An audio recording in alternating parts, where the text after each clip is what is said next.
साथ श्वेता श्रीवास्तव, अमेरिका और ईरान के बीच युद्ध का भारत पर कितना असर पड़ रहा है और आगे की रणनीति क्या बनाई जाए, इसी मुद्दे को लेकर सरकार ने पहले लोकसभा और फिर राज्यसभा में बयान दिया। खुद पीएम मोदी ने ईरान और अमेरिका युद्ध को लेकर भारत की स्थिति और हालात को साफ किया और देश को वर्तमान स्थिति भी बताई। इसी मुद्दे पर सरकार की तरफ से एक सर्वदलीय बैठक बुलाई गई। बैठक बुलाने की जानकारी सभी दलों को 24 मार्च को दी गई ताकि सभी लोग 25 मार्च को बैठक में शामिल हो पाए। एआईएमआईएम के एकमात्र सांसद खुद असदुद्दीन ओवैसी हैं। उन्होंने भी अपने कोलकाता दौरे को रिशेड्यूल किया और दोपहर में लौट आए। लेकिन अब कांग्रेस के पूर्व अध्यक्ष और लोकसभा में नेता प्रतिपक्ष राहुल गांधी सर्वदलीय बैठक के मुद्दे पर निशाना साध रहे। केरल में राहुल गांधी ने कहा कि बीजेपी और मोदी सरकार उनसे डरती है, इसी वजह से सर्वदलीय बैठक को लेकर ये देखकर उसकी टाइमिंग रखी गई, ये देखकर बुलाया गया ताकि मैं केरलम में पहले से तय कार्यक्रम में रहूं। केरलम के कोट्टायम रैली में राहुल गांधी ने यह भी दावा किया कि सरकार अमेरिका के खिलाफ बोलने से डरती है और वो सवाल पूछने से नहीं डरते। लेकिन 24 मार्च को ही राहुल गांधी ने कहा था कि वो बैठक में नहीं रहेंगे। इसका मतलब उनके पास अपने कार्यक्रम को रिशेड्यूल करने का मौका था या फिर सरकार से बैठक को थोड़ा आगे पीछे करने का अनुरोध करने का भी ऑप्शन था। लेकिन राहुल गांधी ने ऐसा नहीं किया और अब सरकार की घेराबंदी करने की कोशिश कर रहे हैं। आपको सुनवाते हैं राहुल गांधी ने 24 तारीख को क्या कहा था और कल केरलम की रैली में क्या कुछ कहा। मैं तो वहाँ नहीं हूँगा क्योंकि मेरा तो केरला में प्रोग्राम है। ठीक है, ऑल पार्टी मीटिंग बुलाई है, डिबेट होना चाहिए। He called the government called all party meeting. They made sure that I was in Kerala when they called it. तो राहुल गांधी के सर्वदलीय बैठक पर बयान के बाद सियासी घमासान तेज हो गया है। बीजेपी ने आरोप लगाया कि राहुल गांधी आदतन झूठे हैं। बीजेपी प्रवक्ता शहजाद पूनावाला ने कहा कि राहुल गांधी के लिए राष्ट्रहित से ज्यादा सियासत जरूरी है और ईरान अमेरिका युद्ध को लेकर लगातार वो झूठ बोलते जा रहे, अफवाह फैला रहे। दूसरी तरफ कांग्रेस ने राहुल गांधी के बयान का बचाव करते हुए कहा कि जब पीएम मोदी सर्वदलीय बैठक में नहीं गए तो कांग्रेस के वरिष्ठ नेता भी बैठक में नहीं गए। प्रधानमंत्री गंभीर नहीं है और साहस भी नहीं है कि अमेरिका का खिलाफ बोल चुके हैं। हम नहीं जानते क्या है, तमाम तरह के इल्जाम लग रहे हैं। अमेरिका के खिलाफ बोलने में डरते हैं वो, और इसीलिए सर्वदलीय बैठक का नेतृत्व जब उन्होंने नहीं किया तो हमारा भी नेतृत्व नहीं किया। राहुल गांधी आधुनिक काल के पिनोकियो है। पिनोकियो वो किरदार है, इटालियन किरदार है, जो झूठ बोलता था तो उसकी नाक लंबी होती जाती थी। तो राहुल गांधी आज की तारीख में वही है, पिनोकियो है, लीडर ऑफ प्रोपेगेंडा है।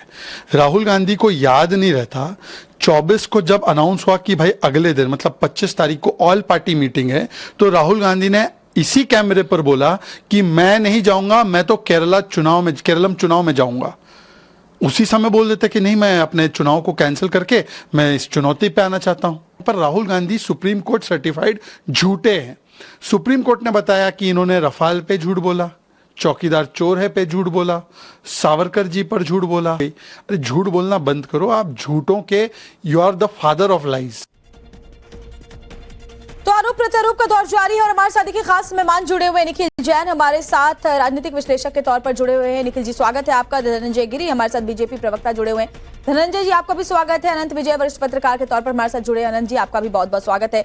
सबसे पहले निखिल जैन जी मैं आपके पास ही आऊंगी। देखिए कई बार ऐसे मौके सामने आए हैं जब कांग्रेस पार्टी को भी जरूरत थी राहुल गांधी की, वो मौजूद नहीं थे, लेकिन ऐसे भी मौके आए हैं जब देश को जरूरत थी, नेता प्रतिपक्ष हैं वो, ऐसे में सवाल अब उठ रहे हैं कि उनके लिए अपनी पार्टी जरूरी है, अपनी रैली जरूरी है या देश जरूरी है। श्वेता जी, सबसे पहले तो मैं एक चीज क्लियर कर दूं, किस तरीके से बीजेपी इस पर भ्रम फैला रही है और झूठ बोल रही है। राहुल गांधी को 25 मार्च में केरलम जाके कैंपेन लॉन्च करना था कांग्रेस पार्टी का, और ये जो खबर है ये 21 मार्च से पब्लिक डोमेन में है। अगर किसी को इस पर डाउट हो तो मैं ये हिंदू का आर्टिकल दिखा देता हूं। 21 मार्च से ये खबर पब्लिक डोमेन में है और सरकार ने 24 मार्च के दोपहर के 2 बजे डिसाइड करा कि हम 25 मार्च को ऑल पार्टी मीटिंग करेंगे। उसके बाद जो आपने राहुल गांधी का कथन चलाया ये 24 मार्च की शाम का है। उसके बाद अभी एक और बीजेपी के मित्र पहले ही बोलेंगे कि 24 मार्च को तो राहुल गांधी सिंघवी साहब की पार्टी में गए थे, तो वो सिंघवी साहब की पार्टी रात को थी। उसके बाद उनकी माताजी सोनिया गांधी रात के 10:22 गंगाराम हॉस्पिटल में खराब तबीयत की वजह से एडमिट हुई।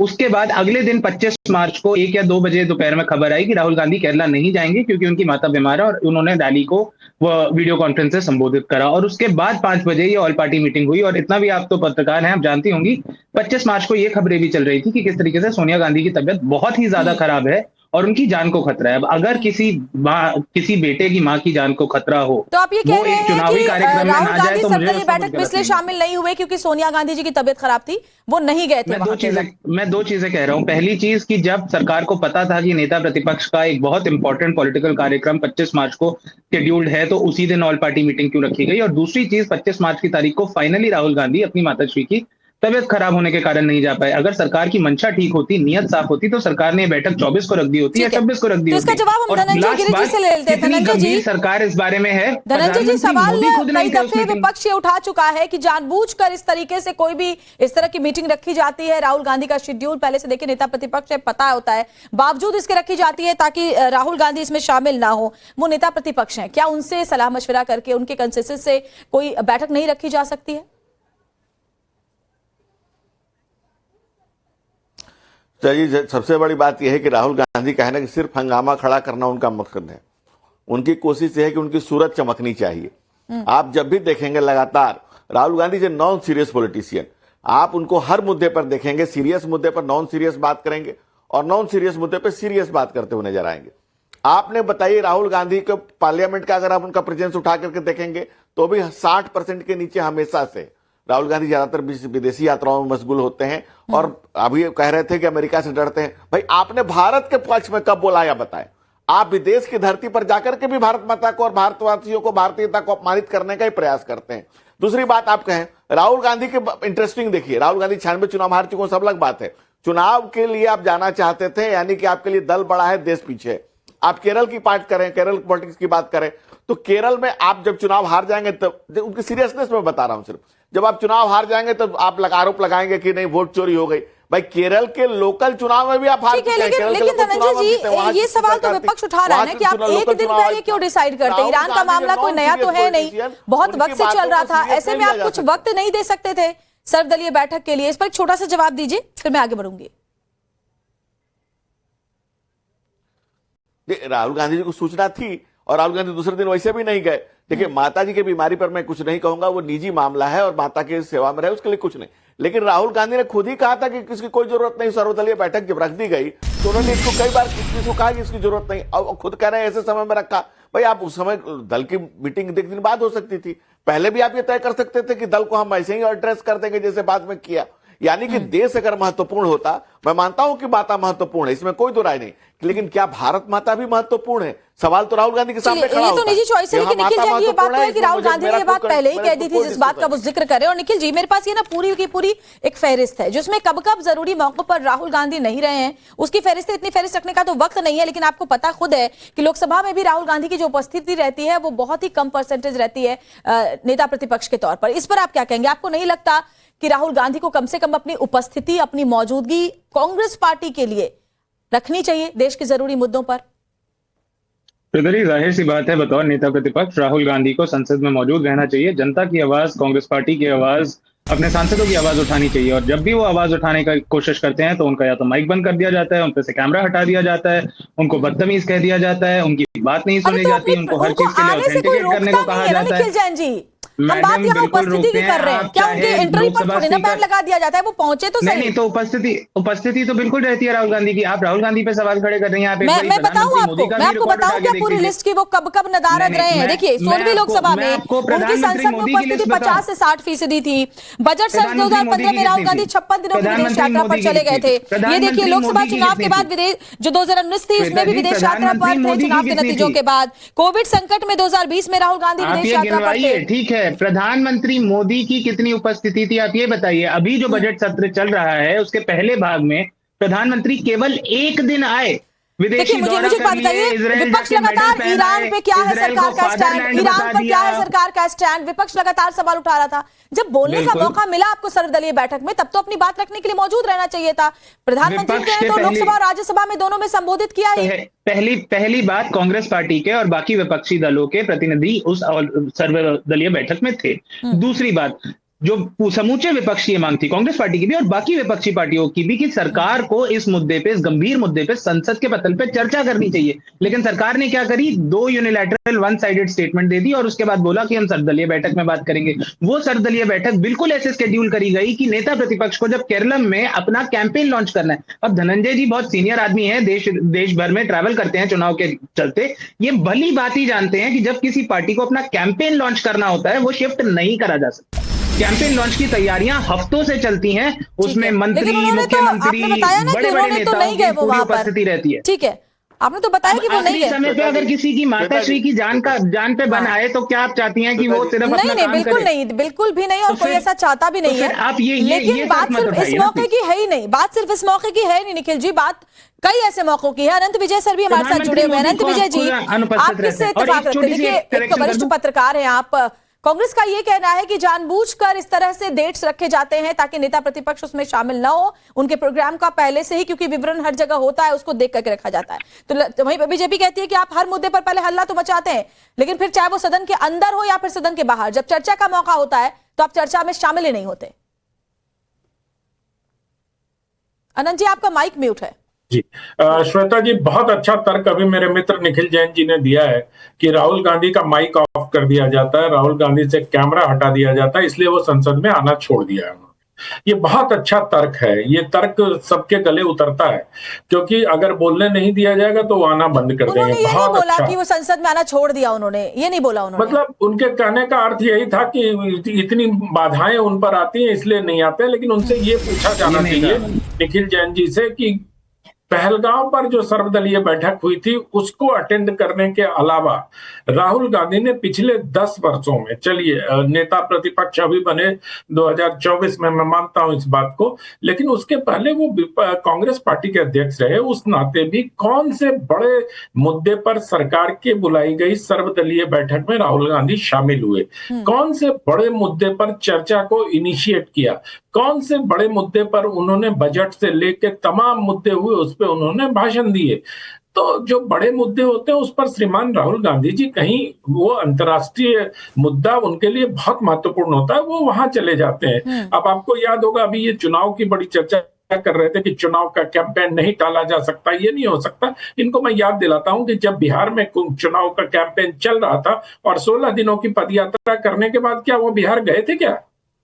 क्या उनके लिए वो महत्वपूर्ण नहीं था या सिर्फ केरल ही महत्वपूर्ण था? ठीक है, रही बात सोनिया जी की बीमारी की, तो सोनिया जी की बीमारी को लेकर, सोनिया जी की बीमारी को लेकर शुभकामनाएं उनके साथ है, कामना करता हूँ कि जल्दी स्वस्थ होकर लौट आए। ठीक है, श्वेता जी ने मुझे 10 सेकंड और दे दीजिए, 10 सेकंड निखिल जी, 10 सेकंड बोलने दीजिए निखिल जी, 10 सेकंड उनको और बोलने दीजिए, 10 सेकंड दे दीजिए। लेकिन सोनिया जी की बीमारी के समय ही राहुल जी को उस दर्द की भी याद आई थी ना, मुझे लगता है, जिसका वीडियो उन्होंने बना के बताया था कि केरल की नर्स हैं, नर्स बहुत मेहनती होती हैं, रात भर मैं जगा रहा और वो नर्स मेरे कमरे में बार बार आती थी, सेवा करती थी। वो वीडियो शूट हुआ, उस वीडियो को शूट होने के बाद वो सब कुछ केरला में। इसका क्या ताल्लुक है आनंद जी? इस वीडियो से इस बात का क्या ताल्लुक है? निखिल जी जवाब मैं ठीक है, निखिल जी जवाब कर रहा हूँ, मैं समय की बात कर रहा हूँ। ठीक है, आनंद जी आपने जो पहले सवाल का उनका जवाब देने का तो मौका दीजिए। बोलिए बोलिए। देखिए, सबसे पहले तो आपने कहा कि राहुल गांधी कौन सी ऑल पार्टी मीटिंग्स पे बैठे हैं। आपसे मैं आशा करूंगा, आप ट्विटर पे, डिबेट तो छोटी है, इतना लंबा हो नहीं पाएगा, ट्विटर पे ना पूरी लिस्ट डाल दीजिएगा कि सरकार ने कितने मुद्दों पे ऑल पार्टी मीटिंग करी और कितनों में राहुल गांधी नेता प्रतिपक्ष के तौर पे अनुपस्थित थे या उपस्थित थे, हम देख लेंगे। मेरी जानकारी में केवल इस ऑल पार्टी मीटिंग के राहुल गांधी कभी अनुपस्थित नहीं रहे हैं बतौर नेता प्रतिपक्ष। दूसरी बात, आपने कहा कौन से मुद्दों पे राहुल गांधी ने चर्चा खोली, जो on the top of my head मुझे आते हैं। कोरोना काल पे सरकार क्या करने वाली है उस पर चर्चा करी, एलपीजी क्राइसिस पे बोला, एयर पोल्यूशन पे बोला, मणिपुर मुद्दे पे बोला, चुनाव आयोग और एसआईआर पे बोला। हर मुद्दे पे राहुल गांधी बोलते हैं या बोलने का प्रयत्न तो कम से कम करते हैं जब तक उन्हें स्पीकर प्रयत्न करते हैं। मैंने आपको इंटरजेक्ट नहीं करा था, मैंने आपको सर इंटरजेक्ट नहीं करा था। और आखिरी बात, जब आप ये कह रहे हैं कि राहुल गांधी ने केरलम की नर्सेस को सराहते हुए वीडियो डाली और अपना खुद का एक पर्सनल एक्सपीरियंस बताया कि जब वो अपनी माता जी के साथ थे तो किस तरीके से नर्सेस मेहनत कर रही थी, रात भर आ रही थी, मुझे नहीं समझ आता इसमें गलत क्या है, इसमें राजनीतिक टीका टिप्पणी क्यों हो रही है, आरोप क्यों? तो आप फिर क्यों लेके आ रहे हैं सर ये? और इम्पोर्टेंट फैक्ट श्वेता जी मैं करेक्ट कर दूं, जो बीजेपी झूठ फैलाती है। मैं सिर्फ ये बताना चाह रहा हूं, उनके पास समय था, चलिए आप वीडियो शूट जितना करने अच्छा का आपने भी राहुल समय गांधी था। के समय का हिसाब करा है, आप उतना अच्छा प्लीज प्रधानमंत्री मोदी का समय का भी नहीं, हिसाब मैं करिए कौन कि होता जब हूँ, देश मेरा में सामर्थ्य भी नहीं है, एलपीजी मैं का राहुल जी के संकट, समय का आप राहुल कोई गांधी हिसाब का किताब रख भी नहीं सकता और रखना कर तो चाहता आप भी वही नहीं। रहे, मैं कर तो आप सिर्फ वही ये रहे। बताना चाहता हूँ निखिल चलिए जी कि चलिए राहुल ठीक, गांधी प्रमुख मुद्दों पर, और मुझसे क्या बहस करेंगे आप, श्रीमान अमित शाह जी के भाषण को निकाल के देख लीजिए। पिछली बार जब उन्होंने और वो संसद कितना में झूठ बताया था बोलते हैं राहुल वो देख गांधी लूं, की उपस्थिति वो से देख लूं लेके कि वो अमित शाह जी अनुपस्थिति से संसद के अब वो बदल सर में पूरी बीच कितना में झूठ मैंने पूरी आपसे लिस्ट बोला थी। नहीं, आप अच्छा फिर बोल रहे हैं। निखिल जैन जी, वो पूरी बकायदा अब लिस्ट होती है। जब कोई बात सामने फैक्टफुली रखता है देश के, तो बकायदा उसकी लिस्ट होती है, तारीख होती है, और वो वक्त लिस्ट होता है। में इसको आप कैसे और झुटला उस सकते लिस्ट हैं? में और उस लिस्ट में कितने झूठ होते हैं, मैं इसका आपको सीधा सा एक बताइए, वो दे फिर मैं देता हूं। जवाब देती पिछले हूँ एक बीजेपी साल से। से अगर पिछले अमित शाह एक जी ने साल से संसद में बीजेपी झूठ के बोला छोटे था तो आपके कार्यकर्ता एलओपी कर क्या रहे थे? आनंद जी ठीक है, तो एलओपी का काम नहीं है, वो संसद के स्पीकर का काम है। अगर कोई झूठ नहीं बोल रहा है तो नहीं, उस पर आप कार्रवाई उस पर करना। सवाल उठा सकते थे, आपके सारी कोई की भी सारी सदस्य। जिम्मेदारी अगर नेता प्रतिपक्ष की और कांग्रेस की है तो 99 सब पर है ना, निखिल जैन, 99 आप जितनी भी तो बात है। करें, लेकिन ये अब मैं जरूर राहुल गांधी को झूठ का लेकर के एक पर्दाफाश कर परसेप्शन दूं। आम जनता के मन में है कि राहुल गांधी जिम्मेदारी लेना नहीं चाहते, वो किसी भी ये मुद्दे को लेकर उस बीजेपी तरीके ये से नहीं बीजेपी उठाते और ठीकरा फिर ये- सरकार पर फोड़ते हैं। ठीक है, धनंजय जी बहुत देर से कुछ कहना चाहते हैं। धनंजय जी कहें, आती हूँ निखिल जी। धनंजय जी आए, वो नहीं वो जवाब दे देंगे मेरा हाँ, इस बात बताइए। का। ये लोग पिछले एक साल से ये झूठ फैला रहे हैं कि राहुल गांधी के नेतृत्व में कांग्रेस पार्टी 100 चुनाव हार चुकी है। मैं आपको सच्चाई बता देता हूँ। बताइए। जिस दिन राहुल गांधी 2017 में कांग्रेस पार्टी के अध्यक्ष बने थे, और उसके बाद तो अध्यक्ष नहीं रहे 1.5-2 साल बाद, तब से लेकर आज तक भारत में केवल 49 चुनाव हुए हैं। 49 जब चुनाव हुए हैं तो कोई पार्टी चाह के भी 100 चुनाव कैसे हार सकती है? धनंजय गिरी जी, सच्चाई ये बताएं, है, जवाब दें 49 धनंजय चुनाव जी। हुए हैं, बीजेपी 24 हारी है, कांग्रेस आती हूँ पार्टी सर, 36 अनंत सर हारी आती है। हूँ। धनंजय जी जवाब दें आप। श्वेता जी,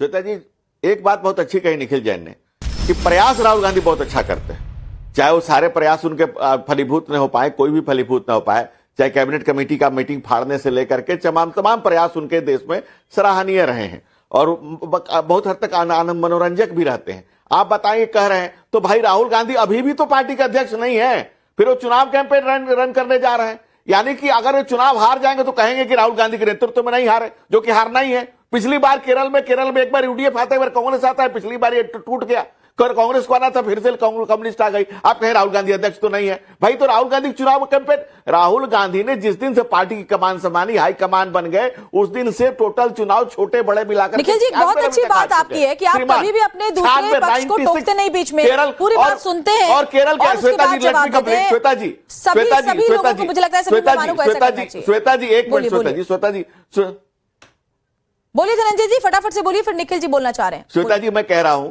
आपका नहीं, मैं वही उनको डिटेल बता रहा हूं कि अब राहुल गांधी कहेंगे कि राहुल गांधी कहां अध्यक्ष, भाई अध्यक्ष नहीं है, सुपर अध्यक्ष है। गांधी परिवार का जो उनका एक नया बच्चा घूम रहा है वो भी सुपर, वो आगे से पहले से लोग कमान लेने के लिए उसके तैयार खड़े हैं। ठीक है, वहां तो निखिल जी परिवार जवाब से दें, चलता फिर है, आनंद सर मैं आपके पास आती हूँ। कोई विचार से थोड़े चलने वाली पार्टी है। निखिल जी जवाब दें इस पर। दूसरी बात धनंजय जी, मैंने कभी नहीं कहा कि राहुल गांधी जब पार्टी के अध्यक्ष नहीं रहे तो वो पार्टी के नेता नहीं है। मैं तो ये कह रहा हूं कि 2017 में जब वो अध्यक्ष बने तब से लेकर आप आज तक गिन लीजिए। आप केवल असल में उनके अध्यक्ष के कार्यकाल की बात करेंगे तो बहुत मजेदार आंकड़ा आपको बताता हूं। 13 राज्यों में चुनाव हुए, बीजेपी 3 में जीती, कांग्रेस 3 में जीती, और कांग्रेस ने एक्चुअली सरकार 4 में बनाई थी। पर मैं उनसे जिम्मेदारी नहीं हटा रहा हूं, मैं तो कह रहा हूं कि 2017 में जब वो अध्यक्ष बने और उसके बाद 19 के बाद वो भले ही अध्यक्ष नहीं थे, लेकिन बतौर पूर्व अध्यक्ष, बतौर पार्टी के नेता वो ही शीर्ष पद पर है। मानते हैं कि राहुल गांधी कई अहम मौकों पर नहीं होते हैं सदन के अंदर मौजूद, जब बड़ी चर्चाएं होती है, आप इससे इनकार नहीं कर सकते। निखिल जी, इस पर काम करने की जरूरत राहुल गांधी को है। देखिए, मैं अपनी डिबेट को बहुत न्यूट्रल रखना चाहती हूँ, इसलिए मैं आप सबको बराबर मौका देती हूँ, लेकिन इस बात से आप इनकार नहीं कर सकते पॉलिटिकल एनालिस्ट के तौर पर। निखिल जी नहीं, श्वेता जी, आप एक बहुत इंपॉर्टेंट मुद्दा उठा रही हैं कि कई गंभीर चर्चा ऐसी हुई है संसद में जहां पर राहुल गांधी उपस्थित नहीं रह पाए। और मेरा, अगर आप मेरे से मेरा निजीगत पर्सनल व्यू मांगेगी, मेरा मानना यह है कोई भी गंभीर चर्चा अगर संसद में हो, किसी की भी जिम्मेदारी हो ना हो, लेकिन प्रधानमंत्री की और नेता प्रतिपक्ष की सदन में रहने की जिम्मेदारी होनी चाहिए। लेकिन कल्चर संसद का ये बन चुका है कि प्रधानमंत्री तो आते ही नहीं है संसद, तो नेता जवाब दे। प्रतिपक्ष उनका कहना है कि जब पीएम ही बहुत सारी चर्चाओं में नहीं आते तो नेता प्रतिपक्ष पर सवाल क्यों उठाती बीजेपी? बस बहुत सही कहा उन्होंने, क्योंकि प्रधानमंत्री के पास भी उतनी जिम्मेदारी होती है जितनी नेता प्रतिपक्ष के पास जिम्मेदारी होती है। प्रधानमंत्री को देश भी चलाना होता है, सिर्फ संसद अटेंड नहीं करना पड़ता है।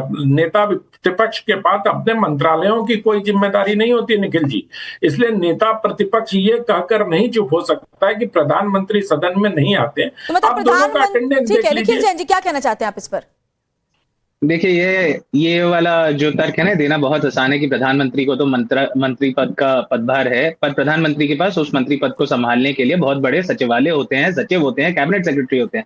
नेता प्रतिपक्ष के पास ये कुछ नहीं होता। अगर जिम्मेदारियां काम की राजनीतिक और सरकार रिलेटेड काम की जिम्मेदारियां प्रधानमंत्री पे हैं तो एलओपी सरकार पर भी के खिलाफ अगर किसी बात को उठाना है, अगर जनता से जुड़े मुद्दों को उठाना है, तो क्या विपक्ष की भूमिका नहीं है? विपक्ष की तो सबसे बड़ी बिल्कुल है। भूमिका है ना, तो नेता प्रतिपक्ष के तौर पर तो उपस्थिति जरूरी है।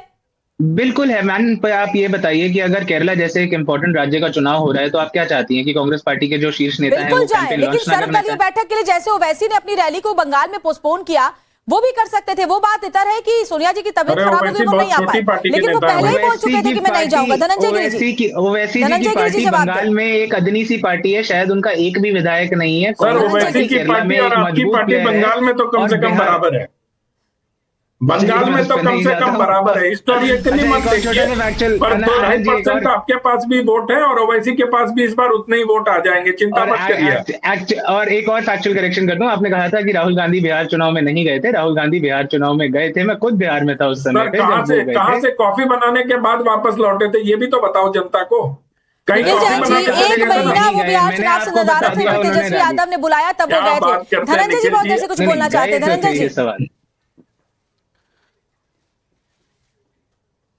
श्वेता जी, बिल्कुल निखिल जी सही कह रहे हैं कि राहुल गांधी बिहार चुनाव में गए थे, निखिल जी भी थे, मैं भी उस चुनाव में था, हम लोग की मुलाकात भी हुई थी। और नतीजा क्या हुआ कि राहुल गांधी जी के कांग्रेस पार्टी को उतनी सीटें आई कि इससे ज्यादा लालू यादव के बाल बच्चे हैं। लालू परिवार में जितने बाल बच्चे हैं उससे ज्यादा कांग्रेस के पास विधायक बचे हैं। ये राहुल गांधी का वहां पे बिहार दौरे का ये फायदा कांग्रेस को पार्टी को मिला। और ये बात है कि बंगाल में भाई साहब बिल्कुल ठीक कह रहे थे कि बंगाल में शून्य ये भी है, शून्य वो भी है। और राहुल गांधी जी का ऐसे ही सार्थक प्रयास चलता रहा तो कांग्रेस जो है पूरे देश में 0/0 होगी, जो कांग्रेस एक विशेष दल होता ठीक है। देखिए बहुत जरूरी है, क्योंकि भले ही कांग्रेस की तरफ बता देता से उनके नेता या फिर पत्रकार इस बात को सामने रखे, जो पॉलिटिकल एनालिस्ट जो हमारे साथ जुड़े हुए थे निखिल जैन, उन्होंने भी इस बात को रखा कि राहुल गांधी को बोलने का मौका नहीं दिया जाता, इसलिए कई दफा वो संसद में नहीं होते। लेकिन सवाल ये कि नेता प्रतिपक्ष के तौर पर आपकी सबसे बड़ी जिम्मेदारी है कि आप जरूरी मुद्दों को उठाएं और उस पर चर्चा के लिए कम से कम मौजूद रहें। बहुत बहुत शुक्रिया आप तीनों का हमारे साथ जुड़ने के लिए। इस खास बहस में फिलहाल इतना ही।